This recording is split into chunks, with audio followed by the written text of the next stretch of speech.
It happened. Chewbacca finally got his medal.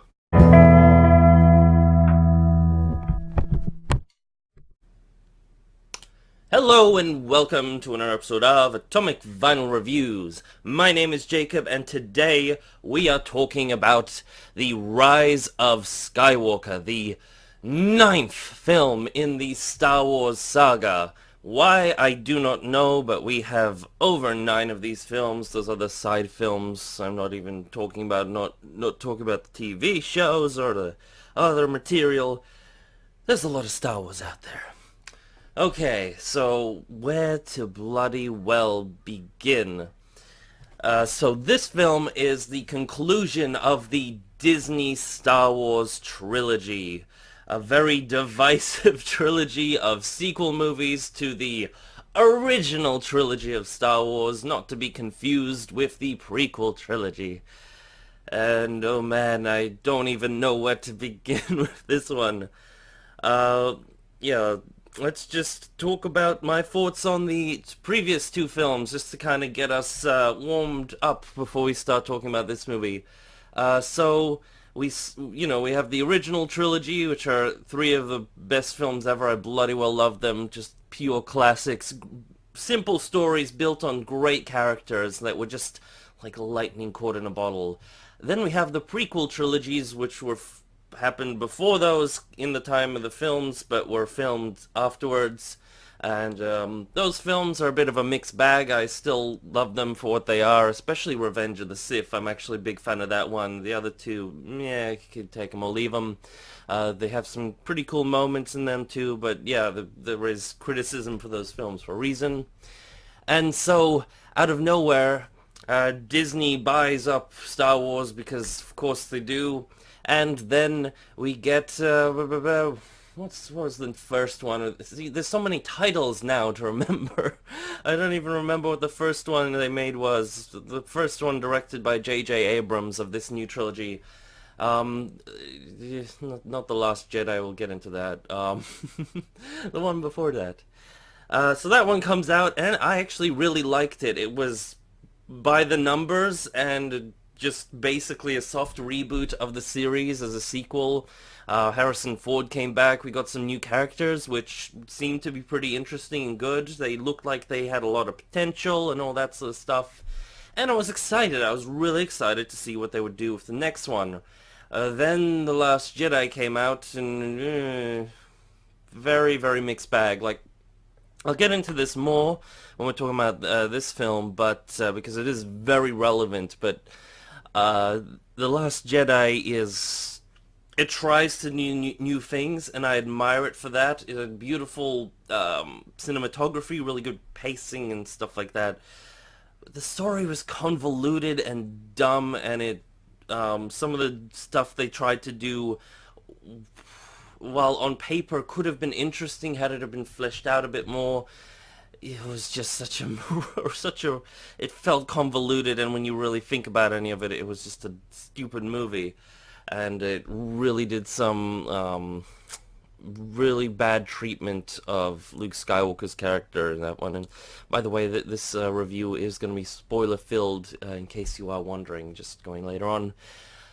And so that film kind of left the community of Star Wars fans deeply polarized, and then we get the film that I don't think many people were actually that excited for, if I'm going to be entirely honest. The theater I saw this in, like, granted, I saw it nowhere near opening weekend, but it's already been relegated to some smaller cinema halls within the theaters.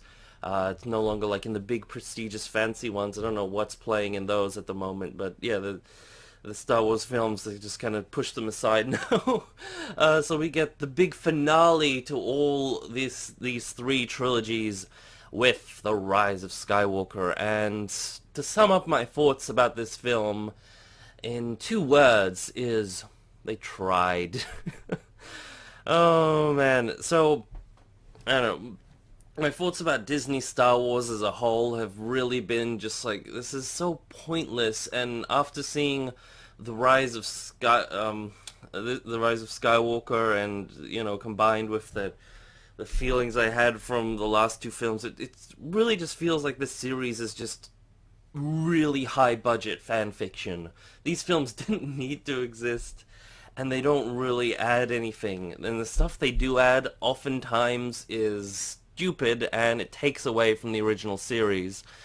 Even though a lot of the feel of the films is closer to the original trilogy, uh, and at first that seemed like a good thing because this was coming off of the prequels, which felt very different and very weird, and people didn't like a lot of that, so they tried to bring it closer to the original trilogy, but they just completely missed the mark. They had no outline for these films as a trilogy. They fail completely as a trilogy. Like, the films definitely have enjoyable moments and aspects of them that I like. This one in particular, I felt so torn on while watching it because some moments I'm like, oh, this is really great. I'm having a lot of fun watching it. There's all these little weird Muppet creatures around instead of these CGI monstrosities half the time, and they're really funny, and the scenes have atmosphere. But at the same time, the pacing was super fast. It was rushed and convoluted. It was like a video game plot, and a lot of the characters didn't get the right depth, but they kind of tried to give some of the other characters depth, and it was just a big mess. And the whole time watching this film, it just really demonstrated how poorly this trilogy panned out and how badly it was planned. Oh man. Each film in this trilogy seems to be fighting the other films. It doesn't have a cohesion to it or a plot that progresses naturally. Like, what they were trying to do, from what I understand, is because the original trilogy wasn't all, one director, like George Lucas had influence over the other films, from what I understand, but he was a big part of the creation of the first one, though from what I understand, a lot of that film was saved within the editing process by some of his filmmaking friends and his wife. So, pardon me, my voice is a bit croaky today. I'm filming this on New Year's Eve, by the way, just in case you're curious, and in case I don't know when I'm going to release this video. So sorry, that's a bit off topic, but I'm feeling a little bit croaky on this 2019 New Year's Eve. So yeah, I saw the film yesterday, just to give you some context of a timeline of when I actually went to see this film. So the day before New Year's Eve on 2019. But yeah, getting back to that, so because the original trilogy had a lot of different creative minds working on each film, and it somehow magically panned out and flowed so beautifully, they thought, you know what, we'll do the same thing with our trilogy. And then we got the Last Jedi, which completely derailed the whole thing. And I'll get into that more, but watching this movie, even though I thought a lot of the stuff was a stupid mess, and I think J.J. Abrams as a director is not the best choice. I think if they would have just stuck with him for the entire trilogy, we would have at least got something better than what we got. I'm not saying it would have been really good or nothing like that, but it would have been better. It would have been enjoyable. Because most of this film seemed to either be trying to retcon The Last Jedi or completely fill in the gaps of what that film did. The Last Jedi did nothing in the progression of this if we look at these films as a trilogy. Each film seems to be like its own standalone film that are trying to bounce off from one another, but they completely just go off on tangents, and it makes it feel really like it's written by like a 12-year-old or something. Like these are just, fan films or something like that. So yeah, we have the first in this trilogy again. I forgot what it was called. It was called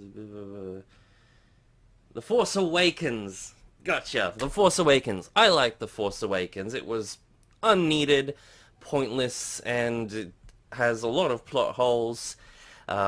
Rey is still a Mary Sue in that film, no matter what some people try and tell you.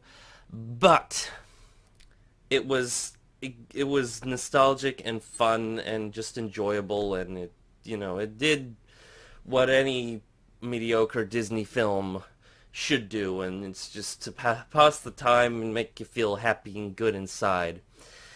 And then they switched over to Ryan Johnson, and his whole take was, let's subvert people's expectations for no rhyme or reason, because that's what makes movies interesting. And yeah, basically that whole film's premise was, let's turn everything that the previous film, played it safe and did that, and let's do the exact opposite, and let's try and trash everything that Star Wars has ever stood for. Which, if I'm gonna, try and make this quite clear, if it was done right, if it was done, planned out ahead of time, a lot of the stuff that they did in there could have worked, such as the whole Luke being all grumpy and stuff. I don't think the Luke trying to kill Kylo Ren in his sleep whole thing, that was so badly handled in that film, and that's my main criticism of it. But you could have eased the character into that if you built it up properly, instead of just he shows up and throws the lightsaber over his shoulder like a fucking idiot. Uh, if they didn't do that, then it could have worked. But with the context of everything else, it was just like a whole middle finger to the previous film, the fans, and the series as a whole. So while I empathize that, yes, it would have been really good that they would have tried something different, that I do appreciate about Ryan Johnson's film. But the way they did it was garbage. The whole Canto Bight scene, I think, is universally panned, and for good reason. The whole Holdo thing was stupid. And there's no way to make sense of that in any logical way. And the whole space chase thing was just ridiculous and meh. So that film basically tried to derail the series, and in this film, the whole first act, actually like almost two-thirds of the film was spent trying to rush through what a setup film to this film would have been. It's like, in the previous film they killed off Snoke. That was actually one of the things that Ryan Johnson did that I liked, because I thought Snoke was stupid in the Force Awakens. I thought he was so, it was just like, here's Palpatine, but CGI-er and lamer. So he just comes out like Hugh Hefner in his robe and is decapitated. And, I was cool with that, because what was really interesting to me were the new characters, and that being Kylo Ren and his conflict, and I wanted to see him and Rey sort of spar off each other and grow. And they tried, I'll give them credit, they tried to do that in this film. It was convoluted and dumb and but I felt like they tried, and, yeah, good attempt. Good attempt. But yeah, this whole thing felt like it did have potential. It felt like there was some element of people actually trying to fix some of the stuff that The Last Jedi did derail, and I really appreciated that. Like the way that Luke showed up and had that little FU moment to Ryan Johnson being like, a Jedi does not abuse his light. I don't remember the exact phrase that he did. I only saw the film once yesterday, and I've been pretty lacking sleep since then, or just in these past few days, so my mind can be a bit muddled.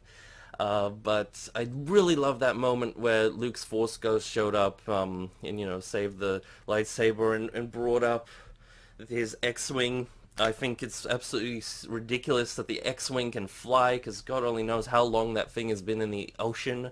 Like, I know it crashed into a swamp in the previous trilogy, but even that adds to the fact that, that was only in there for like a day or two. But in this one, it's like, I don't know how many years that thing has been submerged there for. Metal corrodes, be it in a fictional Star Wars universe or real life, and I don't know. That's that was bizarre, but I got really emotional in that moment, and I was like, yes, thank you. I really wanted to actually see Mark Hamill play Luke Skywalker because we only got literally one scene in the previous film where he went up to R2D2 and said hi, and that was pretty much the only moment in that film where he felt like Luke Skywalker. So I did appreciate that. I appreciated all those sort of attempts to fix things out. They even got rid of Rose Tico's character. They just kind of made her there, but the whole connection with Finn was lost. And I didn't even dislike Rose Tico that much or anything. She was just like, okay. I just didn't care about the character, but I didn't care about most of the new characters just because of the way they were handled in this whole trilogy. Every moment in this film where Rey was doing anything, I felt absolutely no tension at all. Because she is a Mary Sue. This movie should have been called The Rise of Mary Sue. At the very ending line, when the old random lady asks Rey what her name is, she should have said, I am Mary Sue. That would have been more appropriate because I cringed really hard when she said Skywalker. Um, but yeah, let's talk about Rey's character. So she is the daughter of granddaughter of Emperor Palpatine, apparently. Which I saw coming from a mile away. Another funny thing is the whole thing about Rian Johnson in the previous The Last Jedi film was he made fun of people's fan theories and was pretty much a dick about that to the whole fan community.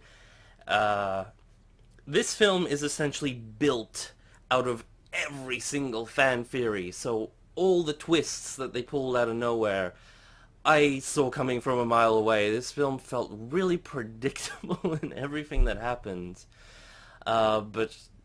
But in all of it seemed to come from fan fears, like the whole Palpatine thing. They just completely reversed the whole mentality of the Last Jedi. Which again, I have mixed feelings on both of these films. As a whole, though, I found this film a lot more enjoyable because whereas I really appreciated what the Last Jedi wanted to do to take it into a new direction, it was handled so poorly that I would have just preferred them to just really stick with J.J. Abrams or somebody. It didn't have to be him, could have been someone better, hopefully, but just to stick with one person.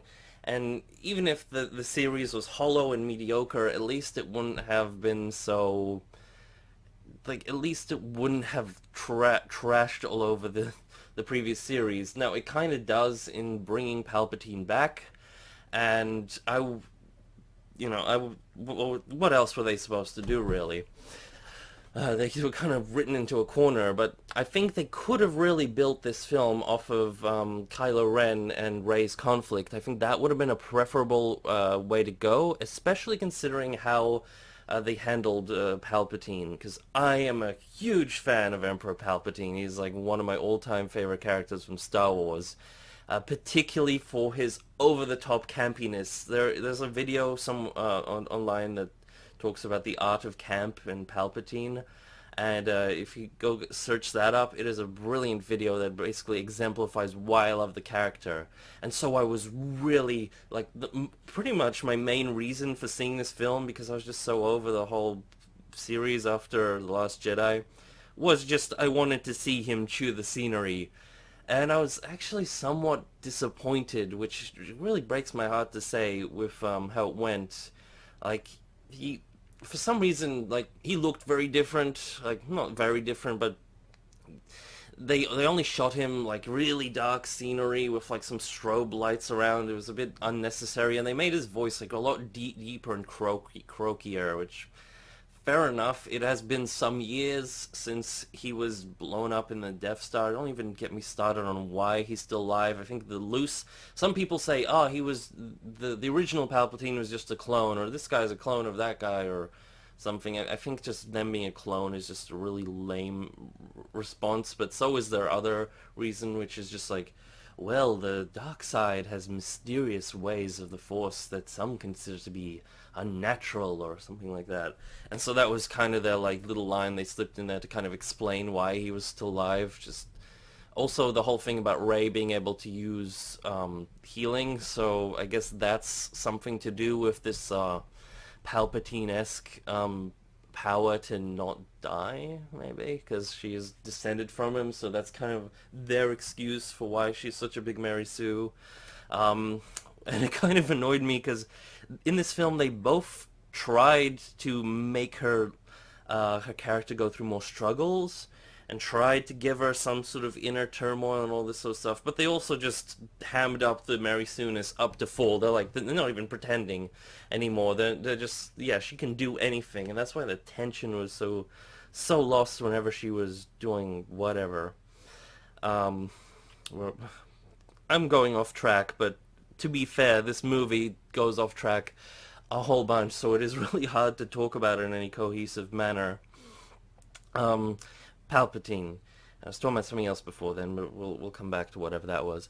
Palpatine, his performance in this, like I said, he sounded different. He looked kind of different. He had these glazed over white eyes, and he had this really ugly sort of weird metal beam that moved around coming from the ceiling of this massive place to him, and all these like feeding tubes and stuff to keep him alive. Um, which I don't know. I wasn't a big fan of that, but I thought that could have been fine if he had that same pizzazz.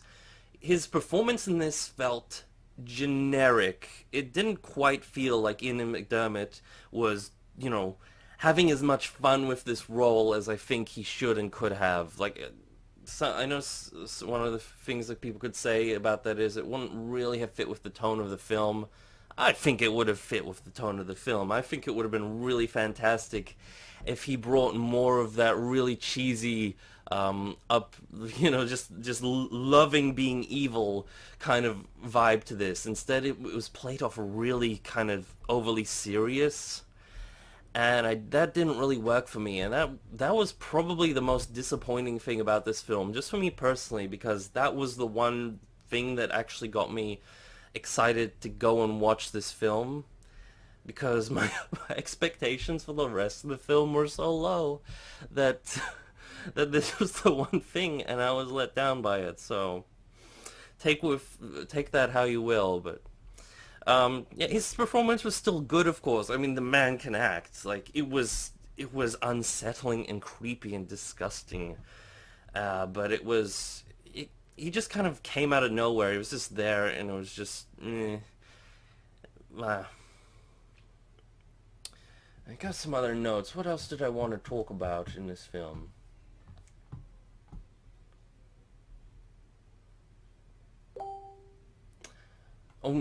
A big part of this film is that stuff just kept happening out of nowhere. It felt really convenient, and aside from just the Mary Sue-ness of Rey, the Force itself just seemed to pull things out of its ass all the time. Like, the Force can just do anything now, and like I know the original series did pull its stuff out of its ass just to be able to do stuff. There were a lot of Deo Ex Machinas, or whatever, however you pronounce that, that came out of nowhere. But they built up to those, and they seemed special at the time, and they were paced out really well. In this film, in fact, in this whole new trilogy, they just keep pulling things out like every other scene, like something like Rey does something more miraculous out of nowhere. It's just like, Jesus, people. Like, I know the Force is this weird and mysterious thing, but putting limits on it is what makes it more interesting. Like, if you can just do anything at any time, like, there's no tension. It's literally every time Rey was on screen doing something, I'm like, yeah, she'll be fine.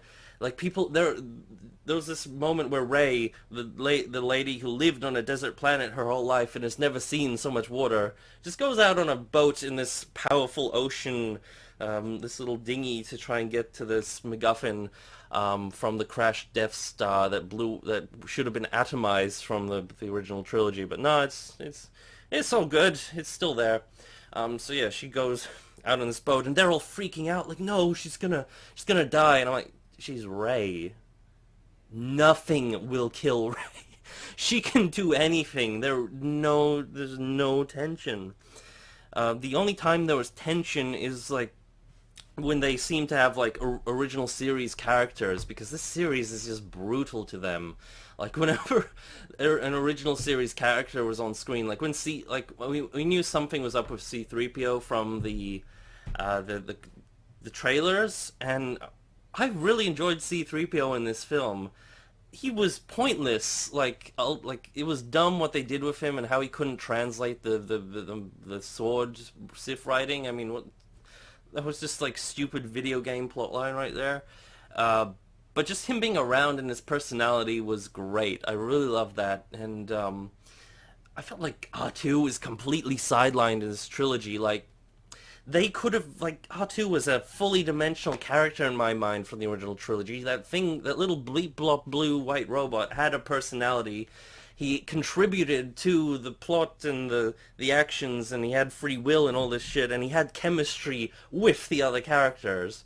And they just kind of like chuck in BB-8 in there, and BB-8 did nothing in this film either, but like if you're gonna have C-3PO, you could have also brought along R2. You could have had BB-8 and R2 have like personality between each other because they are kind of similar. That could have been interesting. Seeing C-3PO, talk with R2 and stuff like that would have been great as well, and it's just sidelined, and we get these other new characters, which would have been fine if they were given any depth or personality, because they're acted really well. I really like the actual cast they use for these new characters, but they were sidelined as well, and they just kept bringing in even newer characters.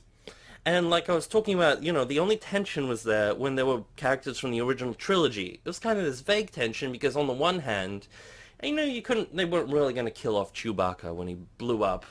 But on the other hand, they have been doing horrible shit to the new characters. They just killed off Han in the first film. It's like, okay, one of our beloved characters was just killed, but at least that was like a concise, like an actual decision. Good on them. They did something. And then they got Luke, and he was not. They just fucked up his character, but at least they were trying something new. I don't know. And then he evaporated in the end of that film. And so you saw that they were going to wipe C-3PO's mind. So there was some tension there, but then he was like, oh, I'm saying goodbye to my friends. And there were these new people who didn't even like C-3PO, didn't care about him, they didn't have any chemistry with him, they didn't have any meaningful interactions with each other. He was out of character too, like C-3PO... like they were trying to give him like this special moment, but C-3PO's character he should have been like, oh dear, no, why is this happening? And he kind of went back to that once they wiped his memory, and I thought that was actually really funny. But then he just gets his memories back, which, status quo and stuff, but I don't know. And talking about the original cast, something positive I will say about this film is, bearing in mind Carrie Fisher's passing, they handled it better than I imagined they could. I was stumped as to what they were gonna do. Now, it was convoluted and dumb as well, but it was handled as best as I think they could do it, and I will commend them for that. They didn't really give her a special mention or anything in the credits at the end of this film, which I think they did with the previous film, but considering this is probably her last on-screen appearance, which I think they could have done it again, maybe. I don't know. She was in this more than I expected as well. So apparently all of these shots, the majority of them came from actually the filming the Force Awakens as opposed to The Last Jedi, which kind of makes sense with some of the scenery. And I don't know how they did it, but they incorporated her well, and they didn't say that. They said they weren't going to bring her back with CGI, but then they kind of did, as their younger self, training with Luke, and there was this kind of excuse about she gave up training, but she was, midway through it. Again, to try and correct some of the stuff which people had issue with The Last Jedi, which, I'm still happy that they tried to do that, but I just... the whole time watching this film, I just felt like The Last Jedi really derailed this series. I don't know, man. I don't know. Let's talk about the music. I'm pretty sure John Williams is credited for this entire score. I'm not sure, but for the most part, it felt very bland. Like, I never really noticed the music. Like, in the original trilogies, the music was so present. It was such a part of these films. And even in the prequel series, like you had, was it March of the Fates or whatever that track is called from the first film? That music alone, like, elevated that movie and the subsequent movies, the work of John Williams. In this trilogy, it just feels really phoned in. There's none of the original score is noticeable at all. There's no gusto and power to it. The only time I noticed the music was when it was the original music, but even then it was because I was consciously being like, okay, the music has kind of not been on my mind. Is there any music in this? And I listen, I'm like, okay, they're playing some of the old Star Wars theme here, whatever, it's okay. Um, so I don't know, John Williams just doesn't care anymore by the sounds of it, which is a shame because the man is brilliant. So what else have I got just jotted down? This film series, this entire series reminds me a lot of The Legend of Korra. So for those of you guys who don't know, The Legend of Korra is a sequel series, a cartoon series to Avatar: The Last Airbender. I'm sure most of you guys know what that is, but yeah, it's this like cartoon on Nickelodeon that was like really fucking good. Like Nickelodeon's known for like SpongeBob and that shit, but it was like a really well-made, more anime-esque sort of style thing in this sort of fancy Eastern-inspired world. And then they made a sequel to it, a series with the same creators, not all of them, like some of the better head writers weren't on it, on the project, but like the two guys who are credited as being the main creators of that series were back on that one, and it was a mess. It had the same issue where the characters had potential, but they were just like, meh. There was Mary Soonis abundant. The second film derailed a lot. The second series derailed a lot of the stuff that the original Avatar thing had built so strongly, the foundation. And there's a lot of parallels to that in these new Star Wars sequels. But furthermore, these new Star Wars films, they really just feel like such a cash grab, and it's like, I really don't consider them canon in my mind. Like, I really thought they had potential. Like I said, the cast is great. I really wanted to see Kylo Ren's character expanded, because I think he was one of the best things in this series. It's kind of like a moot note. Like, it kind of fell flat in this film, I felt. Like, they really tried to rush through a whole bunch, and then he just kind of disappeared at the end. It's like, oh, is that all we're gonna get from this character? That's it? I mean, he had a nice moment with the memory of his father, which is, I don't know, it's nice to bring back Han Solo. My girlfriend, when we were watching this film afterwards, she said something was off with his eyes, like he looked CGI. So I'm thinking maybe Harrison Ford was like, nah, I'm not gonna do it. And they're like, oh, come on, money. And he's like, okay. And so then he might have just been grumpy on set, just phoning it in. And then they just had to like tweak his eyes to make him look a little bit more happy to be there. I don't know. That's one of my fan theories. Ryan Johnson, how are you gonna break our expectations, or whatever it is that you do about that fan theory? But yeah, so Kylo Ren's character, I really wanted him to be expanded, because he was one of the most interesting things about this thing. But we're not going to get that anymore. And the funny thing is, at the end, because there was a whole thing about trying to get Kylo Ren and Rey together, because they had this chemistry that was kind of random and out of nowhere, but they had it because the plot says so, and because the fangirls on Twitter really want it. So they kiss at the end, at the very, very end, before he's like, nah, I'm bored, and then he fucks off to Jedi hell. Um, but just like the people I was if were like, ew, because they thought that the color and actor was really like disgusting. But in that moment, the funny thing was, I was like, ew, but for the opposite reason, because I thought Rey was so bland, and I didn't really care about her at this point at all. Again, nothing to do with the actress. I think she could have done great if she was given more stuff to work with. I don't know, maybe she is really horrible and bland. We haven't been able to see her actually do anything interesting, which is the funny thing. But yeah, I was just like, okay, whatever, I don't care anymore. And the way the Emperor just kind of disappears and evaporates is also really anticlimactic, especially considering the ending of Return of the Jedi was just so good, you know? It was like, you didn't need to bring him back. You should have just focused on the other dudes. I'll start trying to talk about stuff that I like, because I've been talking a lot about negative stuff, and there's going to be a whole bunch of negative stuff about this film, and I genuinely do like this film in times. Like, I was watching this film being like, I wish just they did this film, but over the whole trilogy and better, if they were going to go in this direction, because it had potential. I love all the Muppets and the random weird characters. Like, there was just all the weird alien puppets that they had everywhere. Even I think Maz Kanata looked less CGI. I think she might have actually been done by a puppet in this film.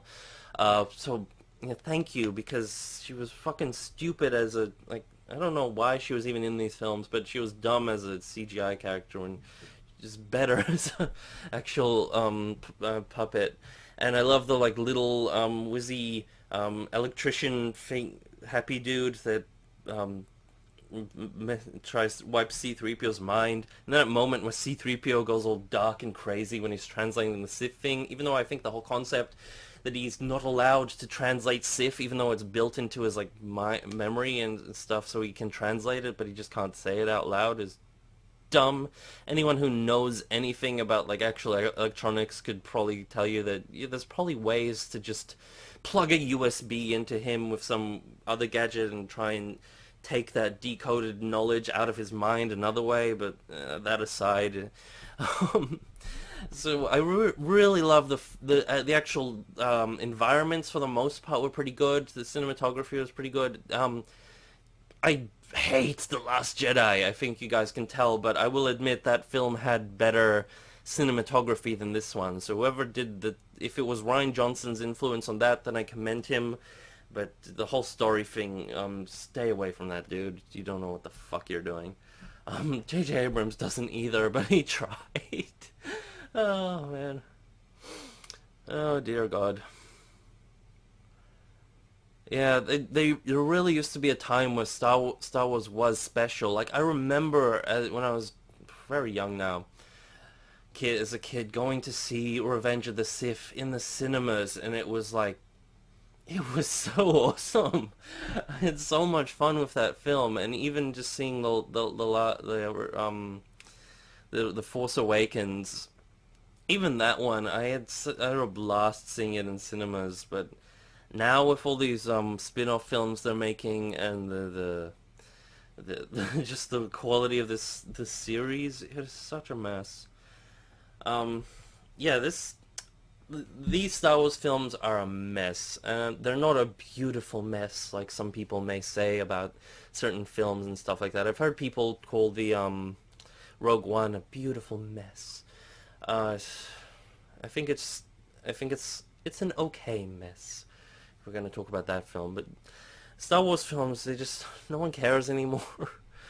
People still love Star Wars is the thing. It's become bloated and stupid, and it's just it took something that was so simple and just direct and profound and built on good characters into something that is just, yeah. Like, if you want to see good Star Wars, watch the Clone Wars series. That's good. Watch the Revenge of the Sith, the original trilogy. That's where you're gonna get the good stuff. These new films, they go from being a mixed bag to being disrespectfully garbage, but having maybe like one or two touching moments, 999% built on nostalgia. So take that with what you will, but they do have a really high budget and they look pretty at times. Um, I need to see this film a couple more times before I can really know what to think about it because so much goes on. Like, there's probably like 900 more things I can talk about. I've just been rattling on about the same few things. So I'm just looking at my notes. Yeah, I already said it was predictable. The music was bland. No tension with Ray. It reminded me a lot of The Legend of Korra. The Force does whatever, because fuck it. But they tried, and it had potential. So I don't know what Disney Star Wars is gonna do next. I hear the Mandalorians. Oh, for I hear anything from it's okay to it's pretty good, which is good. I'm not gonna watch it for a while because I don't want to give Disney a fucking cent of my money to go buy their Disney Plus platform. I want to go find the series and pirate it or some shit because Disney has too much fucking money. I don't want them to buy up anything more. If God forbid Disney tries to buy Godzilla, I will fucking be pissed off. Stay the fuck away from Godzilla, Disney. They're not gonna do it, I think, because Toho is like Godzilla is their fucking bread and butter. You know, they're not gonna like then Toho actually does a whole bunch of shit as well, so they might actually get on by without that one. But it's like if Disney sold off Mickey Mouse. Then again, George Lucas sold off Star Wars, so who the fuck knows? Um, yeah, but I'm just this this movie felt really Disney as well. It's like Disney used to be good when they were doing their own thing. Now it's like they need Pixar to do good things and everything else they're just trying to buy up because they don't know what to do anymore. I have no idea. Um, I would actually like people keep saying they're over Star Wars. I would really want a good Star Wars thing because I really do love Star Wars. It's just the problem with this series is this was the last we'll ever see Carrie Fisher on screen in one of these films. It's a given. She she's 6 feet underground now. This is the probably the last time we'll see Mark Hamill in one of these films, and they completely screwed him over. Harrison Ford didn't want to be in this shit. He kind of got out okay, because he was really unenthusiastic about it, and I guess he just had the foresight. He just knew in advance. But we got Luke Skywalker over here, so he still had hope, and they burned him alive in these films. And what they did in this film to try and redeem him it wasn't enough. And Lando was good. He was pointless in this film, but the actor still has that charisma, the classic Lando style. I don't know why he went out with Luke on that weird quest. Like, I'm not even gonna get into that. It's all a mess. But he was Harrison Ford's friend, so I don't know. But yeah, at least he has the Millennium Falcon back, so that's something. Um, but yeah, all these original series characters were just such treated like such a mess in these films, and I like if the funny thing is if these films would have only focused on the new characters, I would be in this review now for whatever this theoretical other trilogy would have been, saying, "Oh, I kind of wish they would have brought in more of the original characters."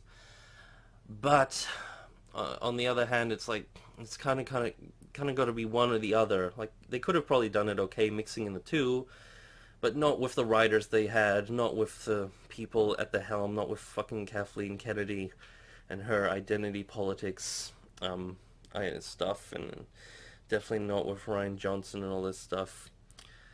Um, yeah, the Skywalker nonology or whatever the hell it is, and this is how it ends. Just like the universe. Not with a bang, but with a meh. I need to rewatch the original trilogy. They're just such good films. Let's just end this review on that. Uh, Darth Vader is awesome in those movies. Luke Skywalker, Mark Hamill, the Joker, that's him, the role that really got him out there. It was just great. You got Princess Leia, one of the best, strong female characters out there back before there was a gender behind it and when it really was about having good characters. And Harrison Ford and the man himself, Chewbacca. I mean, this film, I know people have problems with the medal and how just dumb it was that he got the medal in this film, but I thought, I don't really care about this film anymore. Let's just have it be meta and just gets his medal. Yeah, that's great. I don't know why it's from Orange Lady, but I'm glad he got his medal. In the original trilogy, we got the two robots, R2-D2 and C-3PO, and they were awesome. And they were there till the end. Not really, kind of sidelined as hell, but fuck. Anyway, guys, thank you so much for watching this ramble of a review. Be sure to leave your comments down below, because I'm sure this film is absolutely polarizing. To sum up, they tried. I can't be too mad at this film. I'm just upset at Disney. I fucking hate what Kathleen Kennedy did with running this trilogy. It was, but I'm not upset with J.J. Abrams or any of the people who worked on this film. The people who built the effects, who tried to put in those fan moments. I know people bitch and moan about too much fan service, but I think that's the best this trilogy could have been. Seeing how it panned out in the end, and it was hard to please everyone. So yeah, that is it for this video, guys. Be sure to like and or subscribe, cause whatevs. Peace. Happy New Year. Over and out.